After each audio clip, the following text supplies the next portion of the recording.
You've felt it before. That strange inner pull, a quiet nudge in your chest, a whisper in your mind that spoke without words. Something told you not to trust that person. Something urged you to make that call. Something screamed at you to walk away, even when everything looked fine. But you didn't listen. You reasoned it away. You told yourself you were being irrational.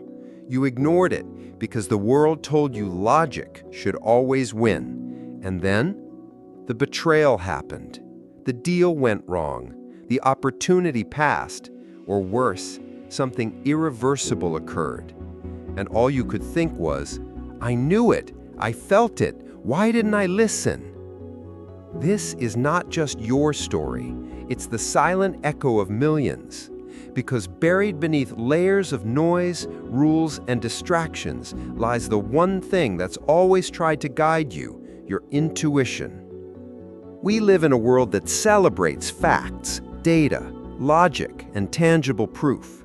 We are taught to trust science, evidence, and what can be measured. And while there's power in reason, we've become deaf to something older, deeper, and often more accurate, the silent voice within. Intuition is not magic. It's not just a gut feeling or an emotional reaction. It's a culmination of your experiences, subconscious signals, inner wisdom, and sometimes something even more mysterious. It's your inner compass you were born with, but you were never taught how to use it. In fact, you were trained to dismiss it. Think about it. How many times have you said, "Something felt off, but I ignored it"? How often have you regretted a decision you knew didn't feel right from the start? Why do we keep silencing the one voice that actually speaks in our best interest? Is it because intuition doesn't shout like the rest of the world? Because it whispers gently? And in a world of screaming opinions, whispers are hard to hear. Or is it because we've confused thinking clearly with thinking logically, forgetting that clarity also comes from feeling, from sensing, from knowing without knowing why? This video is not about making you mystical. It's not about rejecting science, facts, and logic. It's about reclaiming a power you've had all along but have forgotten how to use. It's about understanding what intuition truly is, why we were conditioned to ignore it, what happens when we do, and most importantly, how to tune back in before it's too late. Because intuition doesn't force, it doesn't beg, it doesn't argue, it whispers. And by the time you realize it was right, that whisper has often already become a scream of regret. In the chapters ahead, we'll explore the science, psychology, and stories behind this invisible guide. We'll dive deep into how modern life suppresses the very sense that could protect and direct us. And we'll discover how to rebuild your connection to the one voice that has never lied to you. The voice you've always had, the voice that has always known, the silent voice within. Let's begin. Part 1. What is intuition? What is intuition? It's not just a hunch. It's not a lucky guess. It's not even a sixth sense in the magical way people often describe it. Intuition is a language that doesn't use words, a signal that doesn't arrive with explanation, a form of wisdom that bypasses logic but often proves more accurate than facts. It's the whisper you feel, not hear, the knowing that arises before the thinking begins, the inner yes or no you can't justify but feel with every fiber of your being. Intuition is ancient.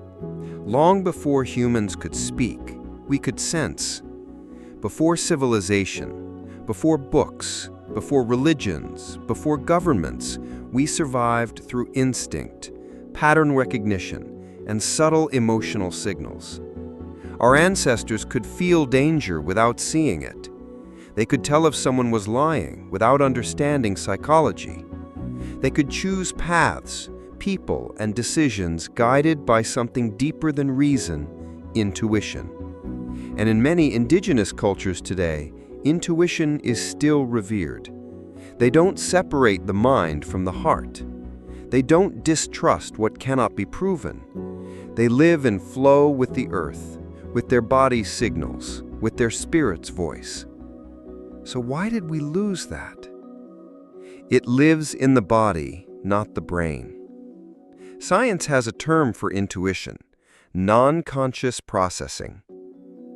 This is when your brain absorbs an enormous amount of information, much more than your conscious mind can handle, analyzes it rapidly, and delivers a conclusion without explanation. You don't know why, but you know.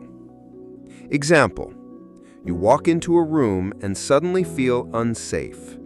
You look around, nothing seems wrong, but something inside you says, leave.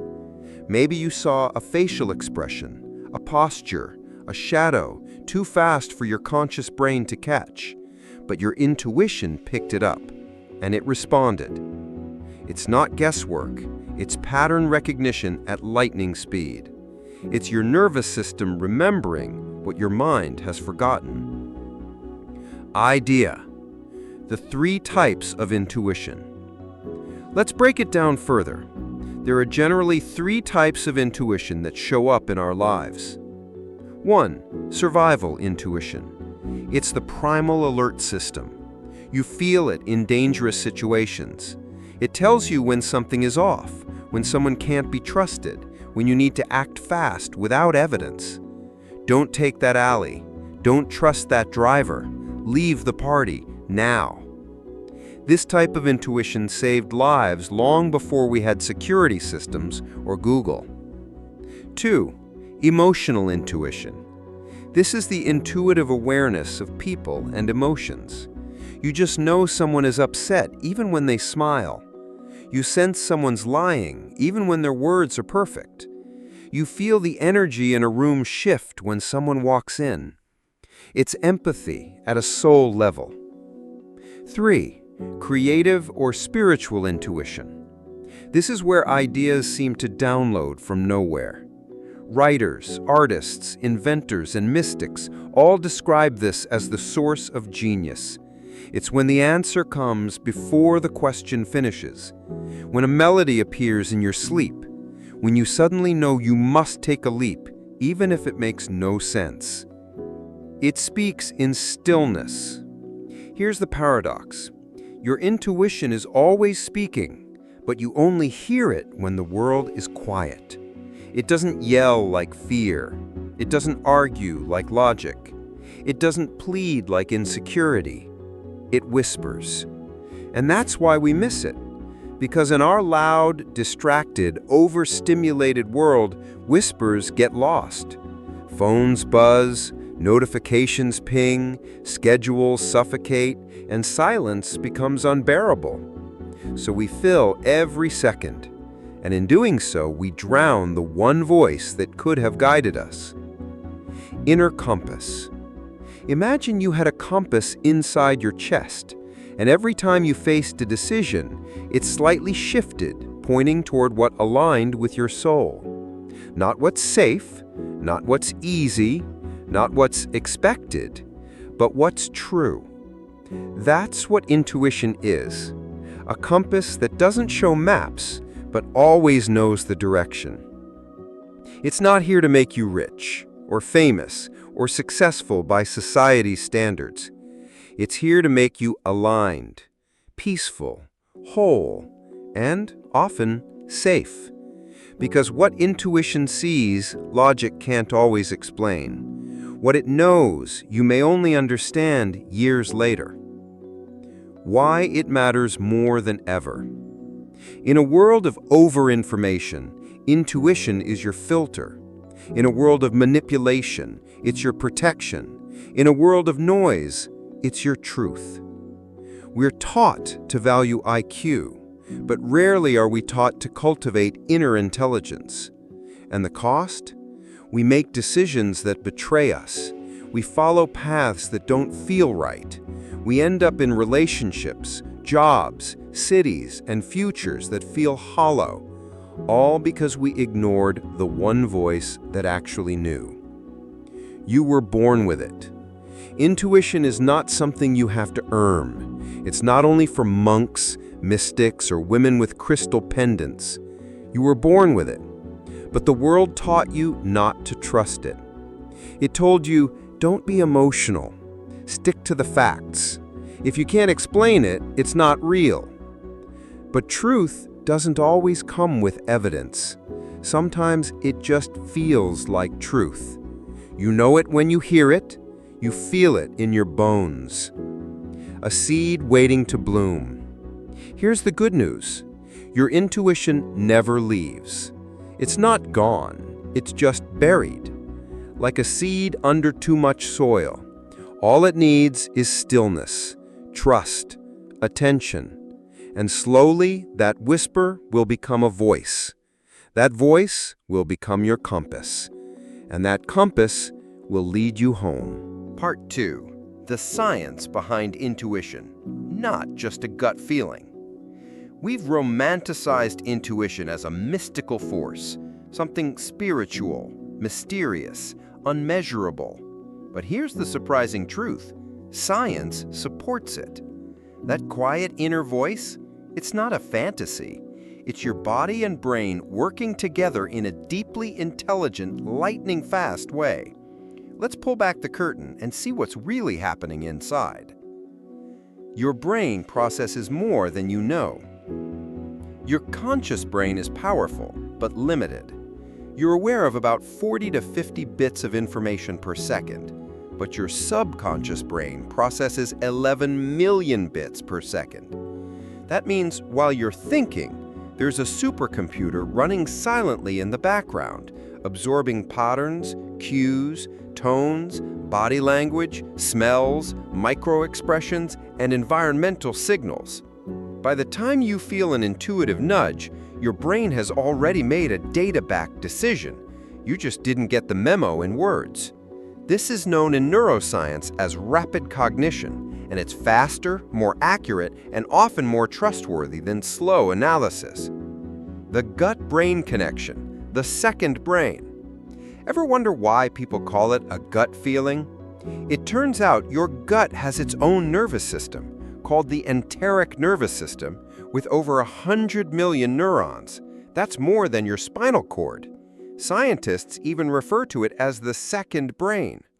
This system communicates with your brain through the vagus nerve, sending constant updates about your internal state and the outside world. When your gut clenches or relaxes, when you feel sick to your stomach about a decision, that's not superstition, that's biology. Your body is responding before your mind can explain it. Research. Intuition isn't just real, it's reliable. A 2008 study published in Psychological Science found that people who relied on gut feelings made faster and more accurate decisions in complex scenarios compared to those who overanalyzed. Another study by the University of Leeds showed that experienced nurses and emergency responders often made life-saving decisions based on a feeling, long before any measurable sign appeared. They weren't guessing. They were reading situations at a subconscious level faster than conscious thought could catch up. Even in business, top CEOs often say their best decisions weren't made from data alone, but from instinct. Your brain uses two systems. Guess which one intuition belongs to? Psychologist Daniel Kahneman, in his Nobel Prize-winning research, identified two systems of thinking. System 1, fast, automatic, emotional, subconscious. System 2, slow, deliberate, logical, conscious. Intuition lives in System 1. It's the mental autopilot you use when you drive home and don't remember how you got there. It's how chess grandmasters spot a winning move in seconds. It's how musicians improvise flawlessly. It's how you just know when something's off without knowing why. System 1 is not dumb. It's trained by experience and powered by emotion, but it doesn't explain itself. That's why people distrust it. Pattern recognition is the key. Here's how intuition really works. Your brain is a pattern recognition machine. Over your life, you've absorbed millions of data points. Sights, smells, faces, tones, behaviors, consequences. And your brain stores it all, even if you don't remember. When you face a new situation, your subconscious compares it to every similar moment in your past. It says, "This feels like the time when... That look reminds me of... That tone of voice was dangerous before." And in a split second, it delivers a feeling. Yes, no, stop, go, run, trust, don't. That's not magic. That's microcomputation at speed of light accuracy. Emotional memory, the silent signal. There's another layer, emotion. Your brain stores emotional memories in the amygdala, the fear center. When something traumatic or meaningful happens, your amygdala tags it. Next time you experience something similar, it activates instantly. You feel uneasy. Your heart races. Your stomach flips. But here's the twist. You might not remember the event that caused it. You just feel something's wrong. This is why people often say, "I can't explain it, but I just know." Because the explanation is buried in emotion, not logic. Intuition versus anxiety. How to tell the difference. This is the big question. How do I know if it's intuition or just fear? Here's the truth. Intuition is calm. It feels clear, clean, steady, even when it says no. Anxiety is loud. It's frantic, cloudy, buzzing with what-ifs. Intuition might say, "This path isn't for you." Anxiety says, "What if you fail? What if they hate you? What if you regret this forever?" One comes from wisdom, the other from worry. To hear intuition clearly, you need to regulate your nervous system, because intuition speaks through a calm body. Anxiety screams through a dysregulated one. Meditation, stillness, and the return of intuition. Scientists at the University of Toronto found that regular meditation improves intuitive decision-making. Why? Because meditation quiets the conscious mind, reducing mental noise, and allows subconscious insight to rise. Monks, mystics, and even Silicon Valley CEOs are saying the same thing. If you want to hear your inner wisdom, get quiet. Stillness is not laziness. It's not wasted time. It's the gateway to knowing. Your biology is on your side. Here's what we know from science. Your brain stores more than your conscious mind can access. Your body reacts before your brain explains it. Your nervous system signals safety and danger constantly. Your gut contains a brain of its own. And all of it points to one truth. Intuition is not fluff, it's function. It's evolution's way of protecting you, directing you, and sometimes saving you. So why don't we trust it? Because intuition doesn't prove itself. It doesn't give PowerPoints. It doesn't offer spreadsheets or citations. It just whispers. And we live in a world that only listens to what shouts. But as science now confirms, intuition is real, powerful, and wise. Not always perfect, but often right. And if you want to live in alignment with yourself, you can't ignore it forever. Part 3. Why you were trained to ignore it. The systemic conditioning. Let's get honest. You weren't born ignoring your intuition. You were trained to. From the moment you could walk and talk, the world began molding you, teaching you what to value, what to ignore, what to believe, what to silence. And very early on, you learned this silent truth.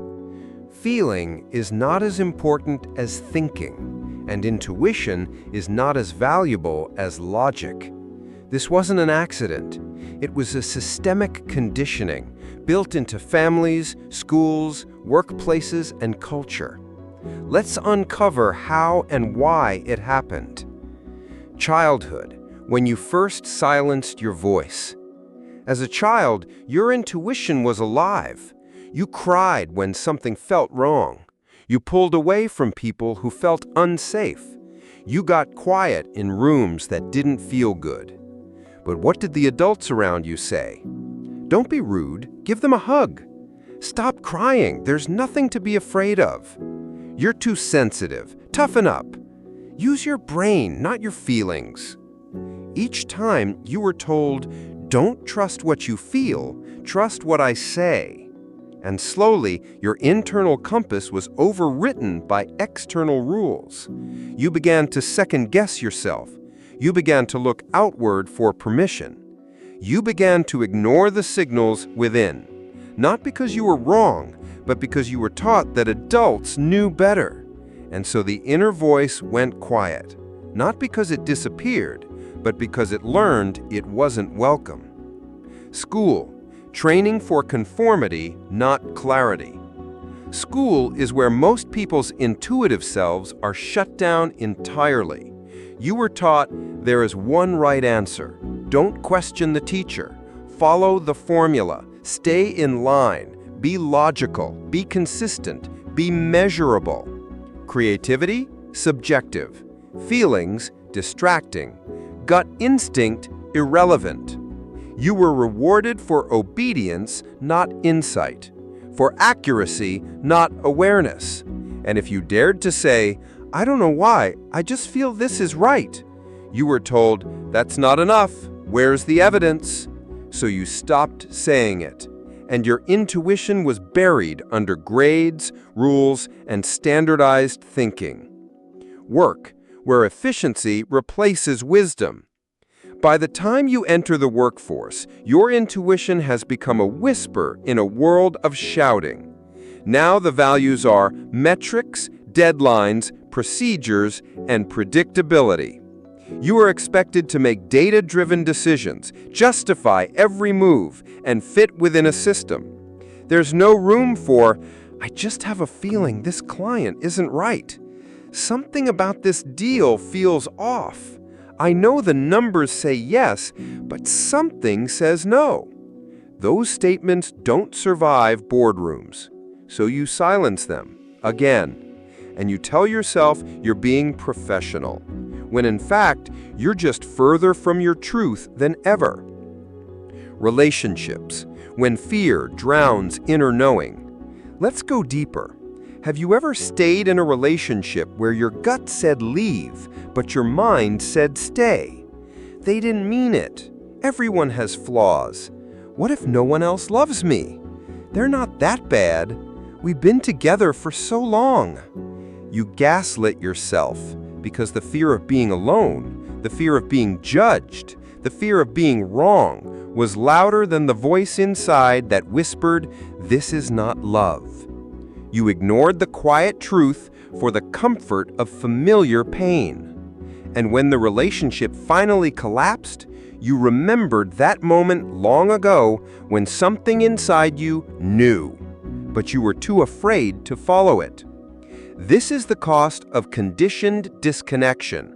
You don't just lose intuition, you lose time, energy, self-trust, and sometimes your own safety.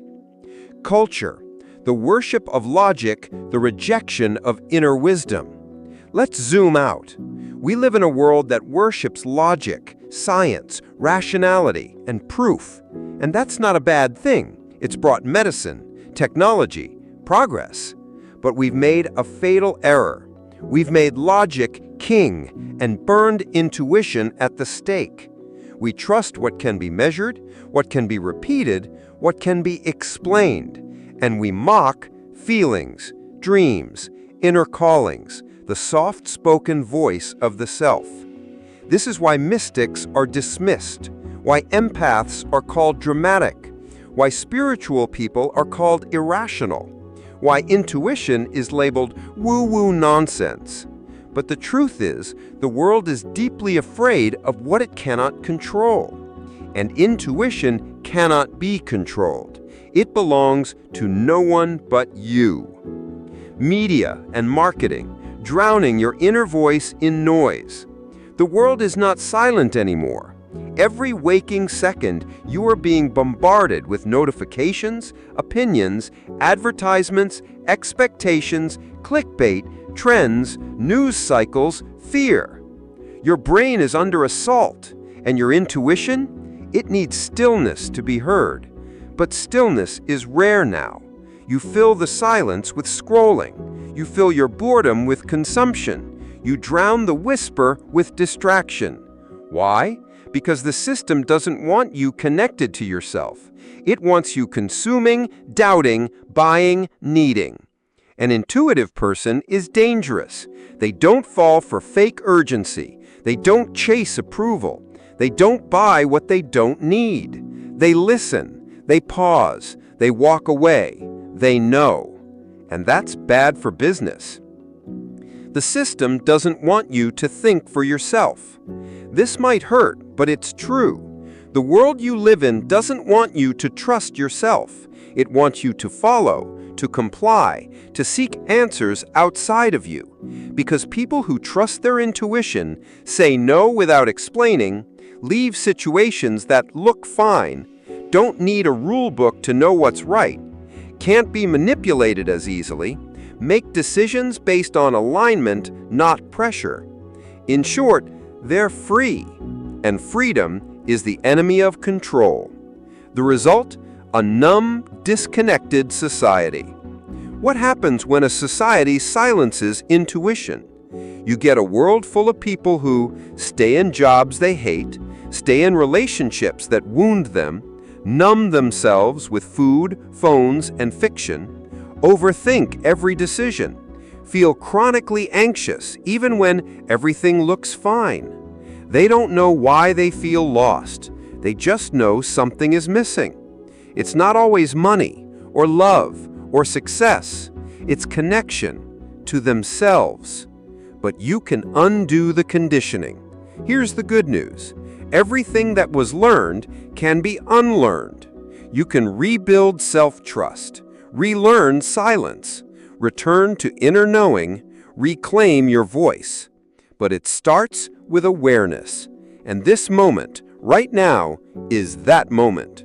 Because the fact that you're watching this, the fact that this message resonates, means one thing. Your intuition is still alive, still whispering, still waiting for you to remember.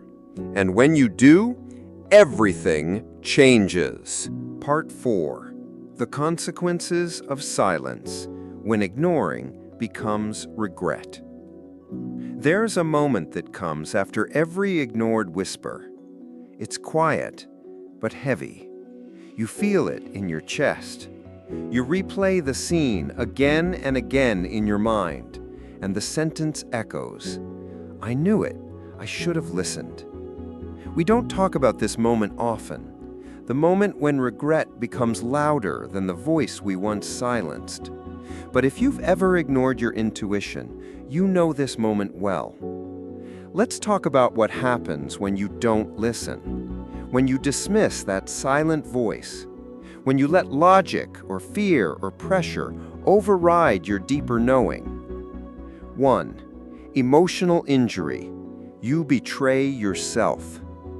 The first and deepest wound is internal. When you go against your intuition, it's not just a bad decision, it's a betrayal of self. It's like telling your soul, I don't trust you. And with every time you do it again, your self-trust erodes. This leads to chronic self-doubt, anxiety over small decisions, emotional fatigue, disconnection from identity. You start asking others what you should do.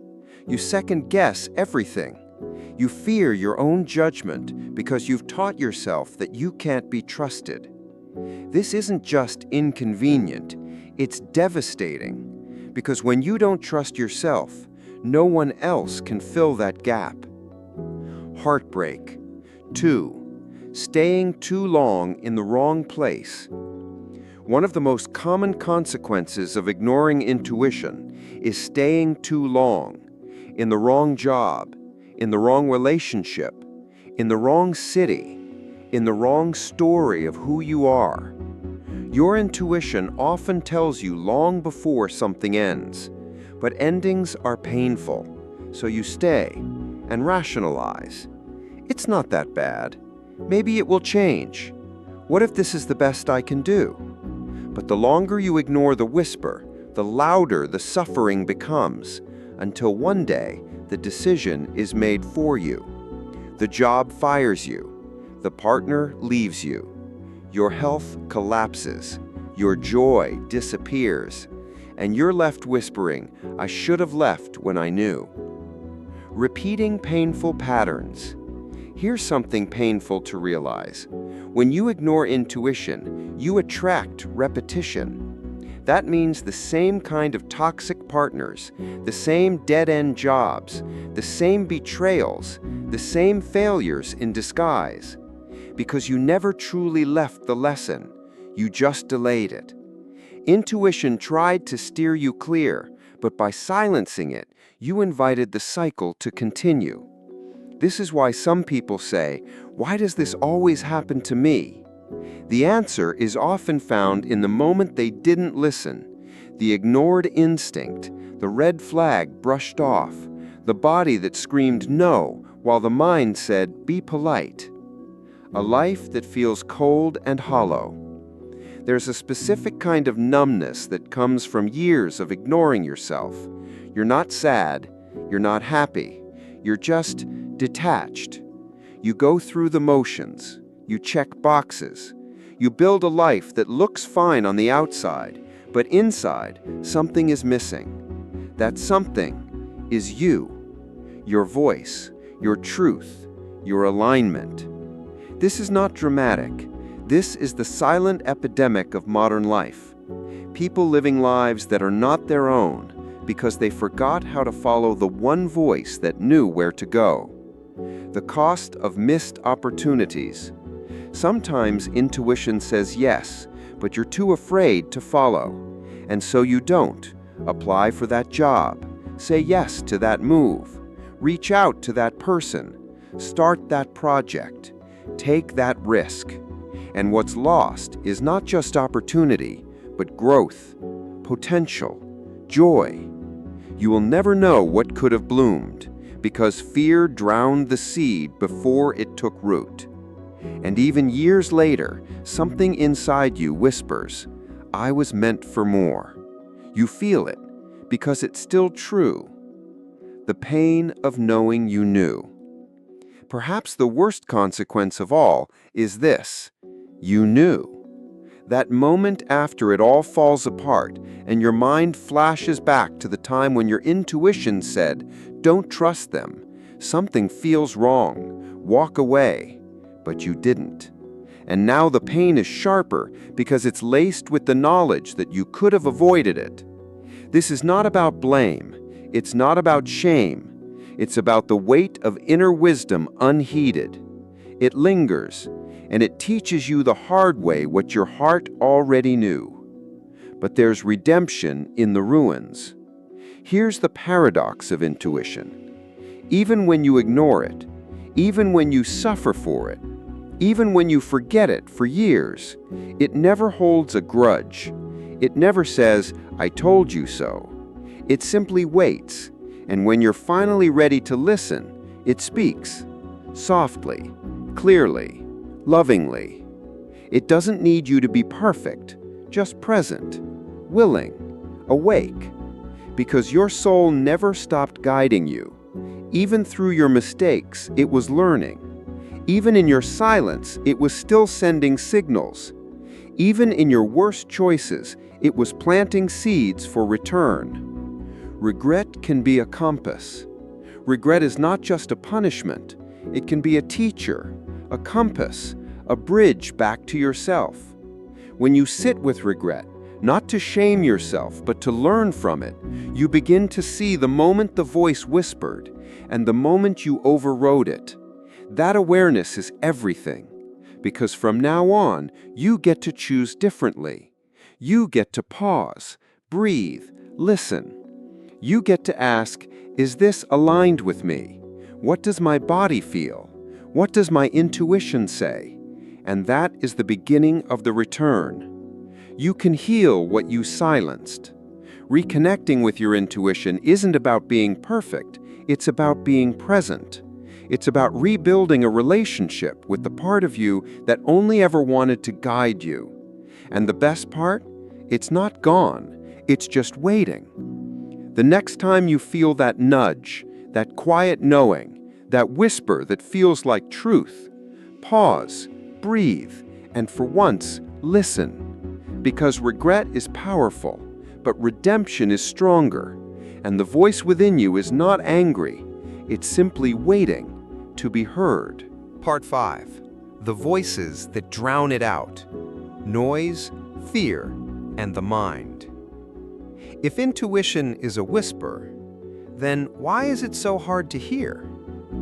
The truth is, it's not that your intuition isn't speaking, it's that other voices are screaming louder. In this modern world, the inner voice doesn't disappear. It gets drowned by noise, by fear, by the relentless chatter of the mind. In this chapter, we'll explore the 3 dominant forces that overpower your inner knowing, why they exist, how they sound, and how they steal clarity before you even realize it. Number 1, the noise of the world, constant distraction. Let's begin with the most obvious enemy of intuition, noise. We live in an age of endless input. Information is everywhere. Your phone buzzes, ads flash, news scrolls, opinions fly, and every second of your day is filled with something. Silence, once sacred, is now uncomfortable. Stillness feels like boredom, and solitude, almost unbearable. But here's the problem. Intuition thrives in silence. Noise suffocates it. When was the last time you sat with yourself? No phone, no music, no to-do list, and simply listened. Most people never do, because the moment things get quiet, the mind panics. And so we run from the very space where intuition lives.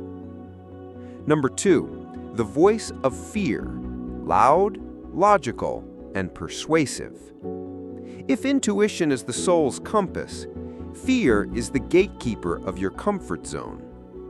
Fear's job is not to destroy you, it's to protect you. But it's overactive. It sees danger in growth. It mistakes uncertainty for death. Fear sounds like, what if you fail? What will people think? You're not ready.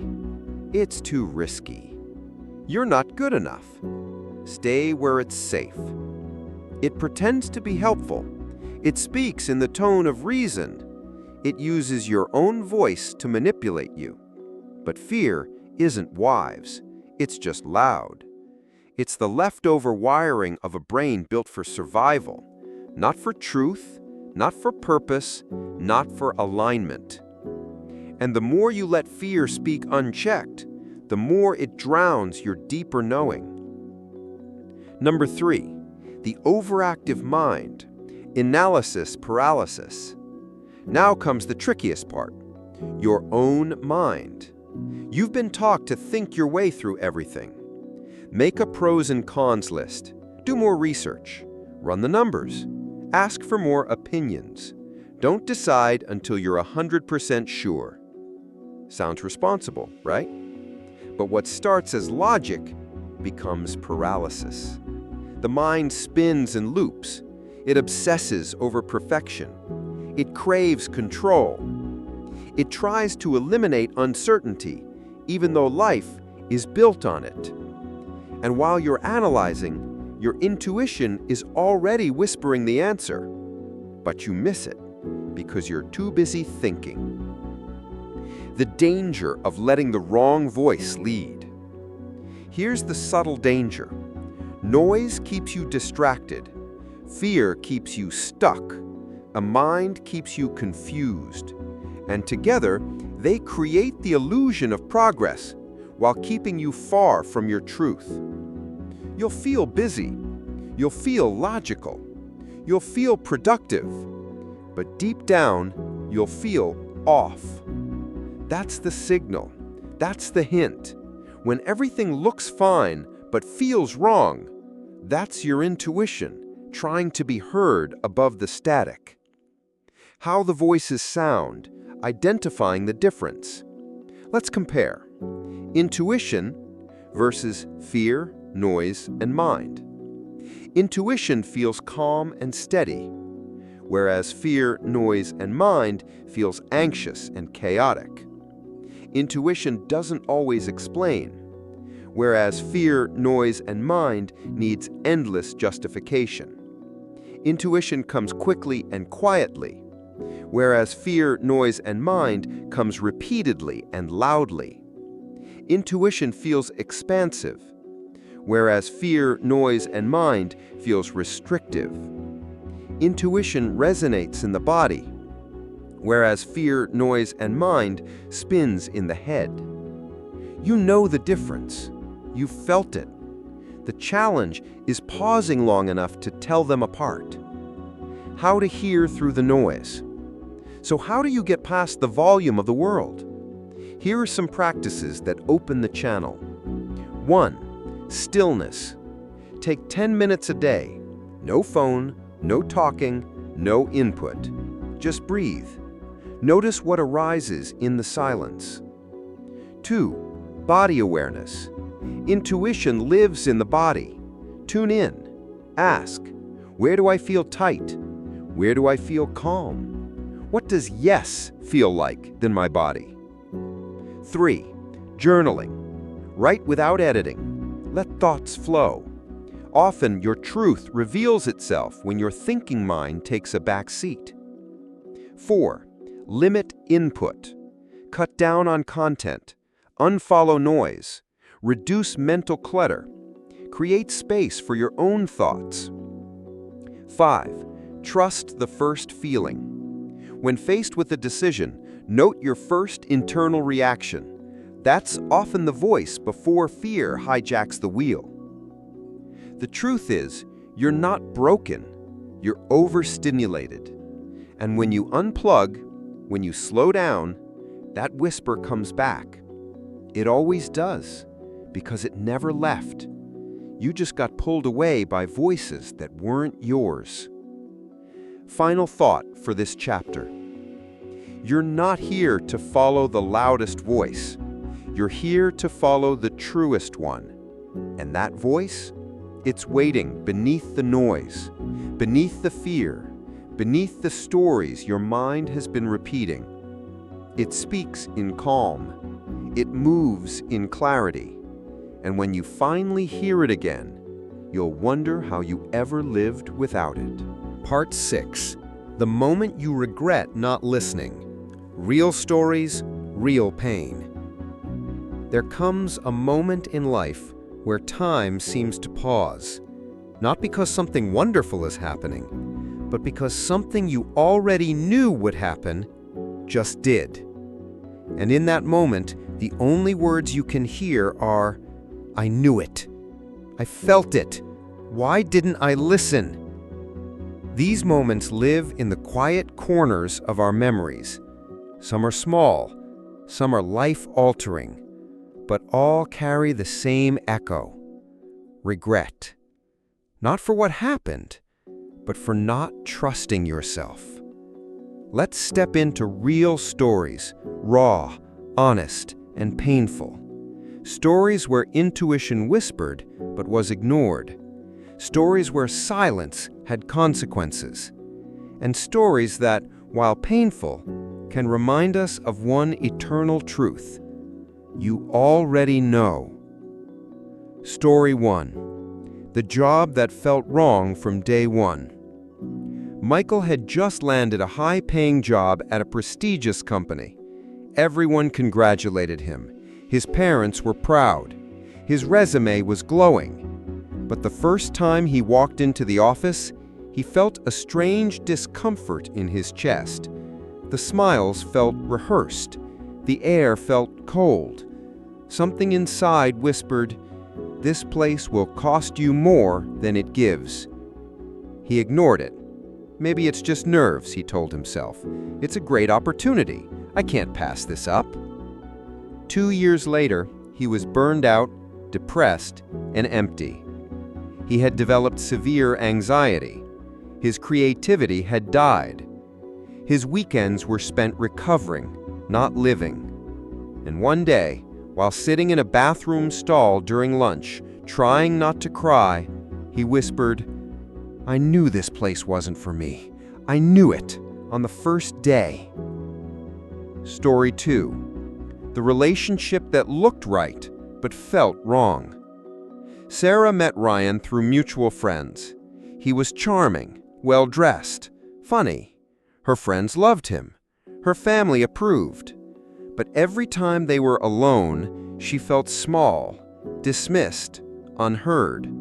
He never yelled, never hit, but his words were sharp, his control subtle. Her intuition whispered, "This isn't love, this is erasure." But she stayed, because leaving someone who looks perfect on paper felt impossible, because no one else saw what she felt. 3 years later, she left, not with anger, but with exhaustion. She had shrunk herself to fit someone else's comfort, and when she looked back, she remembered the first dinner date, the moment he cut her off mid-sentence with a smirk. She had felt it then, but silenced herself because she didn't want to be dramatic. Story 3. The decision that could have saved a life. Carlos had a friend named Josh. They grew up together, laughed together, shared everything. But over the years, Carlos noticed something in Josh's eyes, a heaviness, a fading spark. One night they sat on the porch drinking, and Josh said, "Sometimes I wonder if any of this is worth it." He felt a chill. His intuition screamed, "Ask him, don't let this pass." But the fear of making things awkward won. He said nothing, changed the subject, laughed it off. 3 weeks later, Josh took his own life. Carlos carries that silence like a stone. He plays that night over and over in his mind, and every time he hears that voice, "You knew he needed you. Why didn't you speak?" This is the regret no one talks about. The regret of knowing and not acting. Story 4. The investment that felt too good to be true. Amira was approached by a friend with an exciting business opportunity. Guaranteed returns, they said. Everyone's doing it, they added. The numbers made sense. The pitch was perfect. But something felt off. Her gut said, "Don't. Something's not right." But her brain said, "Don't be paranoid. Don't miss out. Don't overthink." So she invested. And within 6 months, it all collapsed. Not only did she lose her savings, she lost the friendship, she lost sleep, she lost trust in herself. And through tears, she whispered, "I felt this coming. I ignored it for greed." Story 5. The whisper you ignore for years. Not all regrets come from single moments. Some come from years of silencing. Lena always wanted to write. Ever since she was 12, she felt it in her bones. But she chose law school instead, because it was safe, respectable, predictable. For 15 years, she followed the path society drew for her. Every now and then, a story idea would come, a poem, a character, but she buried them under adulting. Until one day, at 45, she held her law degree in one hand and her unfinished manuscript in the other, and she cried. Not because it was too late, but because she had known all along, and she hadn't listened. Why these stories matter? These aren't just isolated incidents. They're universal patterns. You've had moments like these. Maybe not as dramatic, maybe not as painful, but real. Moments when you knew someone wasn't trustworthy. You knew a decision didn't sit right. You knew a situation wasn't for you. You knew your body was trying to warn you. And you silenced the voice until it was too late. This is not about guilt. It's about recognition. Because only when you see the cost of silence can you choose to listen next time. Pain becomes power when it's transformed. There is a gift inside every regret, awareness.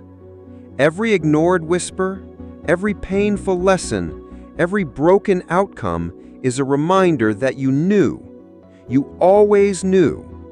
And that knowing didn't die. It got wiser, quieter, more patient. But it's still there, waiting for you to say, "Next time I will trust myself." Because the voice in you is not angry. It's not bitter. It's hopeful. It knows that one day, maybe today, you will listen again. Not because the world told you to, but because you remembered that you can. Part 7. How to reconnect with intuition. The return to the inner voice. So far, you've learned that intuition is real, ancient, and deeply wired into your being. You've seen the science behind it. You've felt the pain of ignoring it. You've recognized the noise that drowns it. Now comes the most powerful question. How do I hear it again? How do I reconnect with the part of me that always knew? The good news? You never lost it. Your intuition didn't die. It was only buried under distractions, fear, and conditioning. This chapter is your return, a path back to the quiet voice you've been missing. Point 1. Acknowledge that the voice exists. The first step may sound simple, but it's the most important. Believe it's there, and believe it wants to guide you. So many people block intuition because they don't believe it matters. They've been taught feelings are irrational. You can't trust yourself. Logic is safer. But intuition is not against logic. It's deeper than logic. The moment you acknowledge that there's a deeper wisdom within you, you open the door to hear it. This is not about becoming psychic. It's about becoming present. Point 2. Relearn silence. Create space for the whisper. Your intuition does not shout. It doesn't compete. It doesn't interrupt. It waits for stillness. So the most powerful thing you can do is this: make room for silence. Practice 10 minutes each morning without input, no phone, no music, no talking. Sitting in a quiet space and breathing deeply, allowing thoughts to come and go without chasing them. At first, it may feel boring, uncomfortable, even pointless, but stay, because beneath the boredom, beneath the static, is you, and slowly, something begins to stir. A nudge, a phrase, a feeling.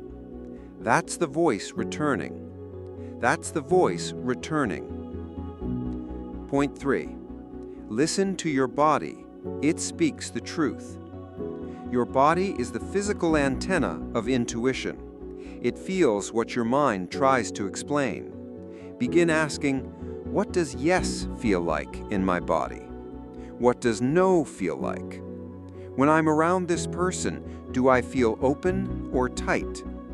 Does this decision make my chest expand or contract? Your body will always tell the truth. The tension in your shoulders, the clenching in your gut, the warmth in your chest. These are not random, they're signals. And the more you tune into them, the clearer the message becomes. Point 4. Journal without judgment. Sometimes the mind is too loud to hear intuition directly. so you let it speak through your pen. Try this. Set a timer for 10 minutes. Ask a question you've been sitting with. Write freely. No editing, no analyzing, no rereading. Let the words flow. You'll be surprised what shows up. Often your deepest knowing hides behind the first few lines of noise, but once it breaks through, it's clear, gentle, and deeply familiar. Your truth is already within you. Writing helps uncover it. Point 5. Trust small decisions first. Rebuilding intuition is like rebuilding a relationship. It takes trust, and trust takes practice. Start small. What do I feel like eating right now? Which route do I feel drawn to take today? Do I feel like accepting this invitation? These choices may seem trivial, but they're practice in listening and responding. Each time you follow through on a nudge, you reinforce the signal. You say, "I hear you, I trust you."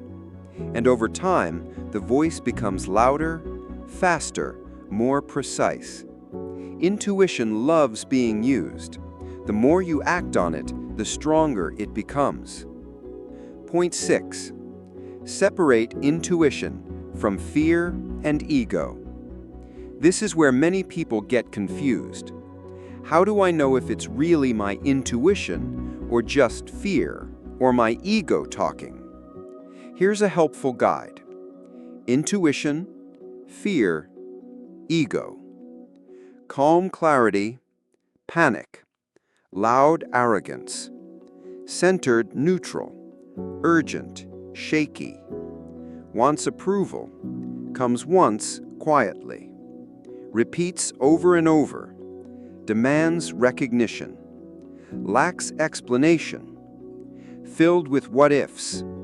I must prove myself. Ask yourself, is this coming from peace or panic?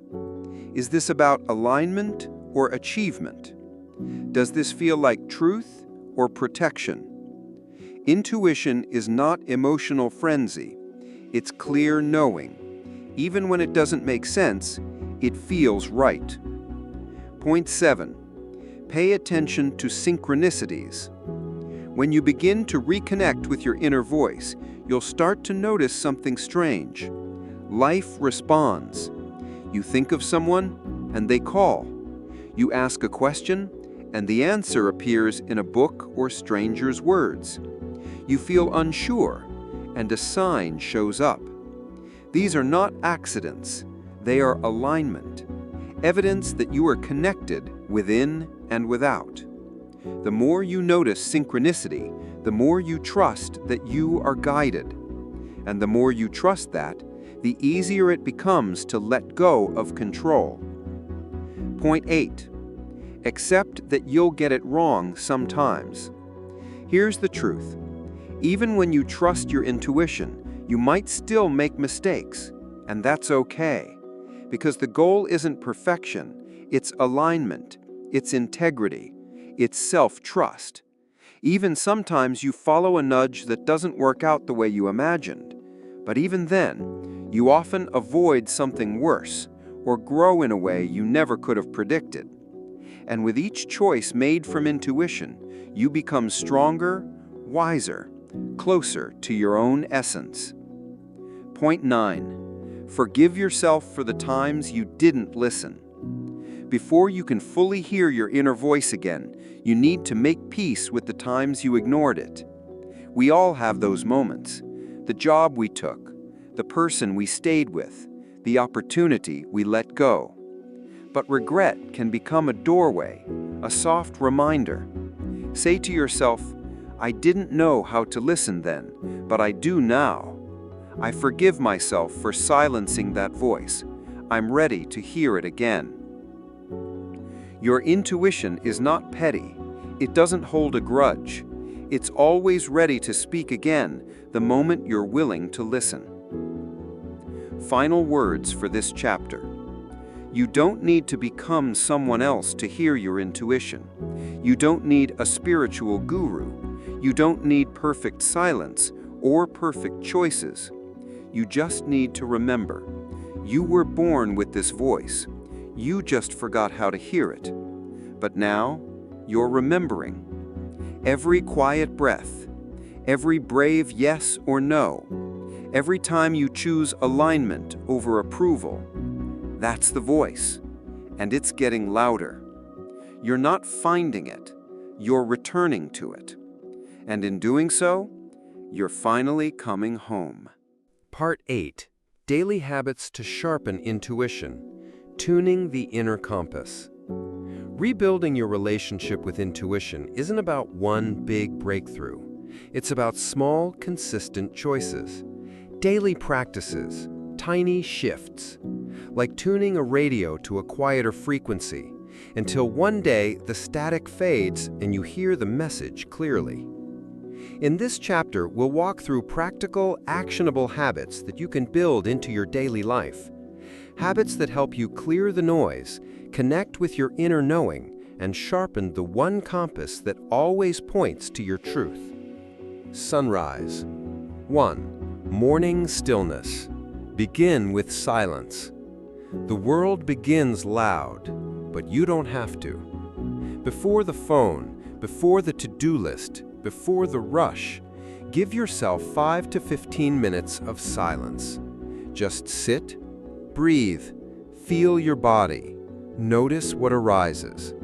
This quiet time is when your intuition speaks loudest, because your mind hasn't had time to get in the way yet. Insight. Pro tip. Ask yourself one question as you sit in stillness. What do I need to know today? And then don't force the answer. Just listen. You'll be amazed what your soul offers when given space. Writing hand. Intuitive journaling. Let the subconscious speak. Set a timer. Grab a pen. Write without thinking. Don't judge. Don't edit. Don't worry about grammar. Just let the words flow. What do you feel? What do you sense? What decision is sitting heavy on your chest? Often, the first few lines are mental clutter, but keep going, because eventually your inner voice will show up, clear, soft, and certain. Daily prompt idea. What does my intuition want me to know right now? And then don't force the answer. Just listen. You'll be amazed what your soul offers when given space. Walking person. Mindful movement. Move to hear more clearly. Your body holds intelligence. When you move, without distraction, you awaken that wisdom. You don't need an intense workout. Try a silent walk without your phone, stretching with attention on how your body feels, dancing without choreography. As you move, ask, where am I holding tension? What emotion is stored here? What is my body trying to tell me? Intuition often lives in the hips, chest, and gut. Move gently and listen deeply. Leaf. Create sacred silence throughout your day. Most of your day is filled with input, but very little processing. So give yourself pockets of intentional silence. For example, no music during your commute, no phone during meals, 5 minutes of stillness between meetings, no content consumption before bed.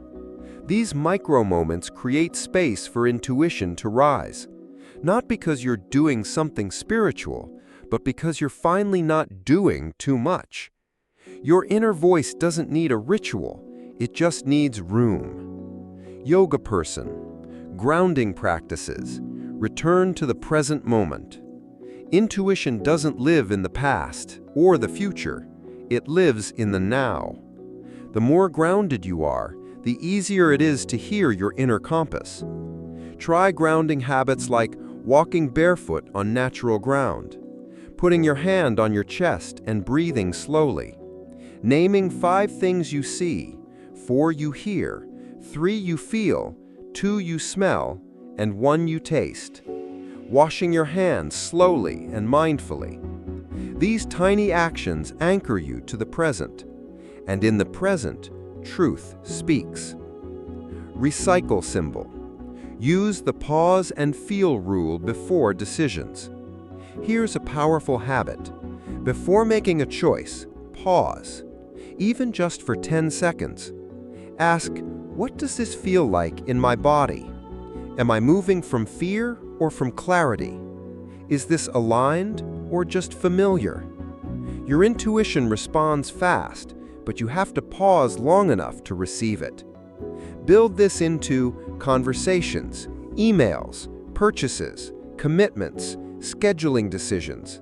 Most of the time we regret what we rushed into, rarely what we paused to feel through. Checkmark symbol. Reflect every night. Strengthen the signal.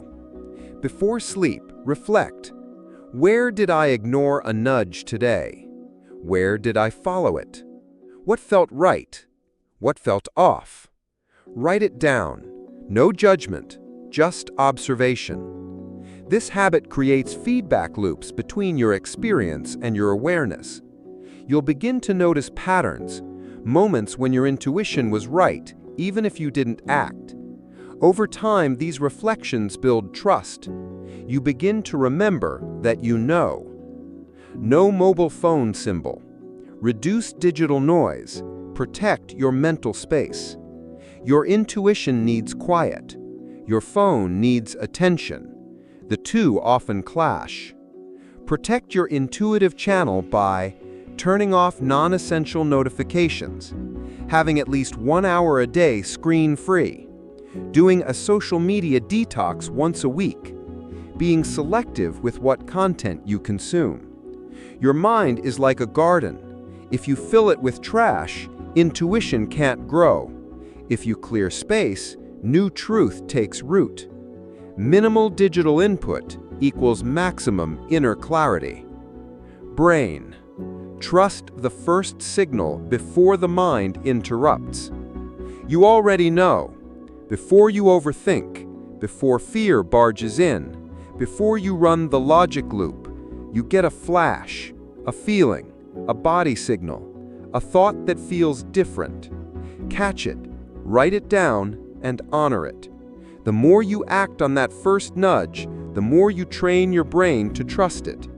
Yes, be wise. Yes, discern. But don't let logic talk you out of your soul's language.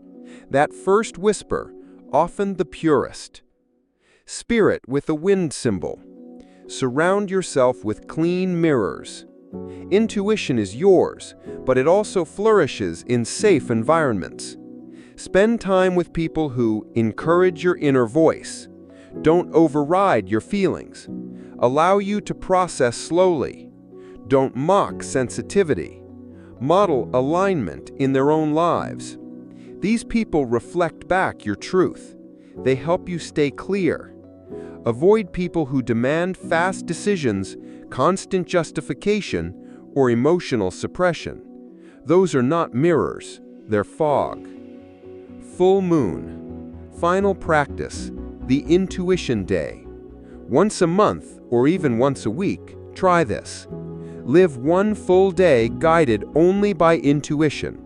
That means no rigid schedules, no social media, no plans based on should. Follow what feels right, even if it makes no sense. Eat what your body craves. Go where your spirit feels pulled. Say yes when your heart opens. Say no when your chest tightens. It might feel strange at first, but by the end of the day, you'll feel more alive than you felt in months, because you will have finally listened. End. Final thoughts for this chapter. You don't sharpen intuition in one grand moment. You do it in the quiet, ordinary moments. When you choose presence over speed, choose clarity over noise, choose feeling over forcing. Each choice says, I am home again. I trust the voice that never left me. I am not lost, I'm remembering. Let these habits become your rituals, not to become someone else, but to become fully, finally, and fiercely yourself. Part 9. The power of intuitive living, when life aligns with soul. What happens when you stop ignoring your intuition? When the voice you used to silence becomes the one you follow? When decisions no longer come from pressure, fear, or noise, but from deep, clear, soul-aligned knowing? The answer is simple, but it's profound. Your life changes. You begin to live not as who the world told you to be, but as who you already are. This is the power of intuitive living. And it's not magic. It's not mystical. It's the natural result of aligning your outer choices with your inner truth. 1. You feel lighter, even when life is heavy. The first thing you notice when you start living intuitively, a sense of lightness. Not because your problems vanish, but because you're no longer carrying the weight of pretending. You're no longer saying yes when you mean no, staying where you don't belong, explaining choices that come from soul. When you follow intuition, you don't need to justify, because your body knows, your heart knows, and that knowing becomes enough. This lightness is freedom, not from difficulty, but from disconnection. 2. You start attracting alignment. The more you live in tune with your inner voice, the more your external life rearranges itself to match. You meet people who just get you. Opportunities flow with less friction. Synchronicities appear where logic can't explain. It feels like the world is responding, because it is. You've become energetically clear, and clarity is a magnet. When you move from truth, you move with precision. You stop chasing. You start attracting. 3. Decisions become simpler. Not easier, but simpler. Because you no longer need 17 pros and cons lists. You no longer ask 10 friends what they would do. You don't spin for days in doubt. You sit with the question, you listen, you feel, and then you act. Sometimes with trembling hands, sometimes with uncertainty, but you act from truth, not from the illusion of control. And strangely, the consequences hurt less, because even when it doesn't work out, you were true to yourself. And that matters more than outcomes. 4. You feel a quiet confidence. Intuitive living doesn't make you loud, it makes you solid. You stop looking outward for validation. You stop needing others to agree. You stop performing a version of yourself to fit in. You're no longer trying to convince the world, because your soul already convinced you. This creates a kind of quiet power, a grounded strength that says, I know who I am, I know what feels right, I know where I'm going. Even when the world is confused, you are not. That's the kind of confidence no degree, title, or follower count can give you. 5. You waste less energy. Do you know how exhausting it is to live out of alignment? To constantly second guess? To overthink every move? To people please? To suppress your own truth? It drains your energy, your time, your soul. But when you follow your intuition, you conserve energy because you're not fighting yourself. And when you stop fighting yourself, you have more to give to what truly matters. This is how you stop burning out. This is how you reclaim vitality. This is how you feel alive again. 6. You flow rather than force. There's a rhythm to intuitive living, a flow. You stop pushing against the current. You stop forcing doors to open. You stop grasping for answers. Instead, you feel what season you're in. You sense when to rest, when to act, when to wait. You trust timing, not just timelines. And when you move in flow, life feels less like a battle and more like a dance. This doesn't mean everything is easy, but even the hard things feel meaningful because they come from choice, not obligation. 7. You become more resilient. Strangely, the more you follow intuition, the more resilient you become. Why? Because you know, deep down, that you have your own back. So even when things fall apart, you don't collapse. You bend, you breathe, you listen again. Because the voice that led you here can lead you forward. Intuition becomes your anchor in storms, in grief, in confusion. And with that anchor, you no longer fear the waves. 8. You trust life, even when it doesn't make sense. When you follow your inner voice, you start to notice something strange. You don't always know where it's taking you, but you trust it anyway. This is not blind faith. This is earned trust. You've seen what happens when you listen. You've seen what happens when you don't listen. And now, even in uncertainty, you feel something deeper than fear. Peace. Not because you know the outcome, but because you know you're aligned. That peace is rare, and it's worth everything. Final reflection for this chapter. Living intuitively is not about being perfect. It's not about knowing all the answers. It's about knowing where to listen. It's about knowing when to pause.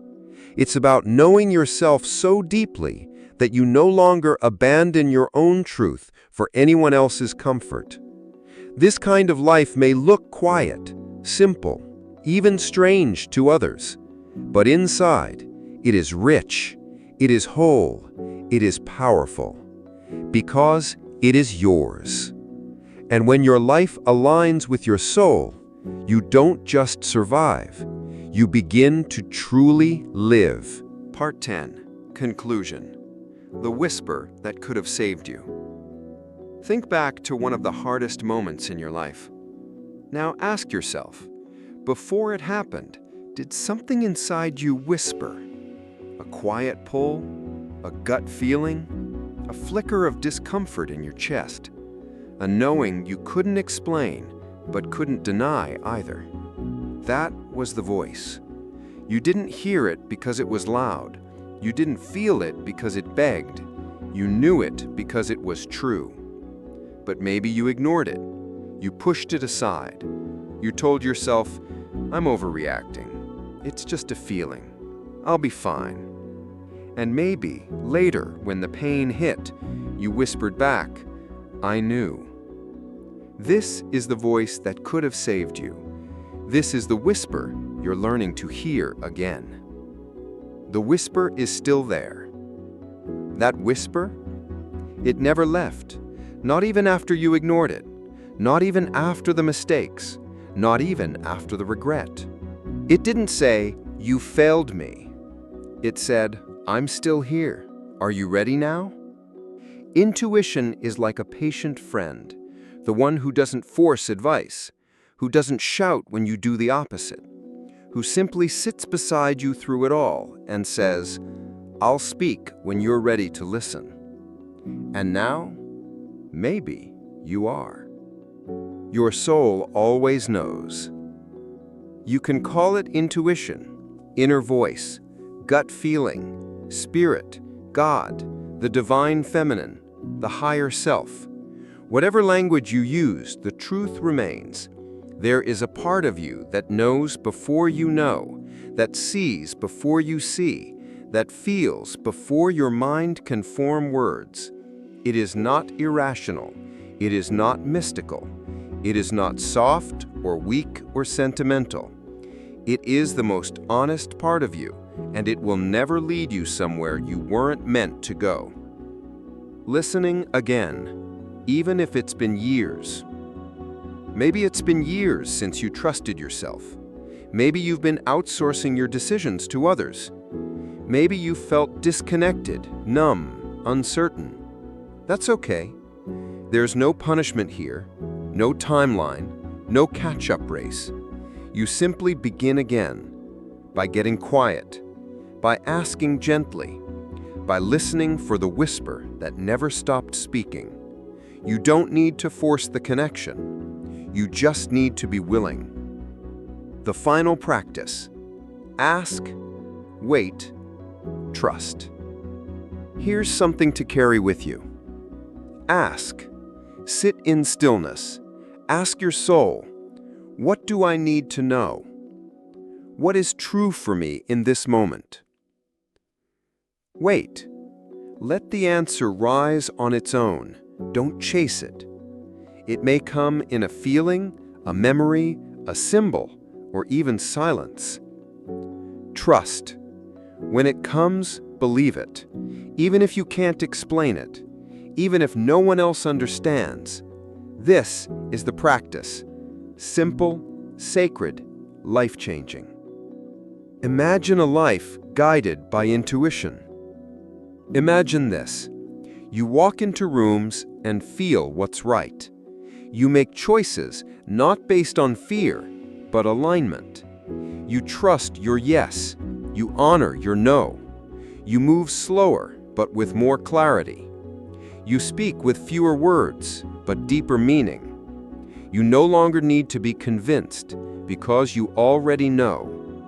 That's not fantasy. That's intuitive living. And it's not just possible, it's natural. It's yours and it's waiting for you to return. The whisper that could have saved you can still save you. Let's end where we began. You felt it. You ignored it. You paid for it. And now you're remembering it. The whisper that could have saved you in the past is the same whisper that can guide you now, right now, in this very moment. So listen, not with your ears, but with your heart, with your body, with your breath. Let this be the beginning of the life you are always meant to live, a life led not by noise, but by truth, not by pressure, but by peace, not by fear, but the silent voice within. It's always been there, and now you're ready to hear it. Final summary: returning to the wisdom within. You were born with a compass inside of you, a quiet, knowing voice that didn't need to shout to be right. It whispered when something was off. It nudged you toward people, places, and moments meant for you. But life got loud. School trained you to think, not feel. Society rewarded logic over soul. Fear shouted over calm. And you forgot the most sacred thing of all.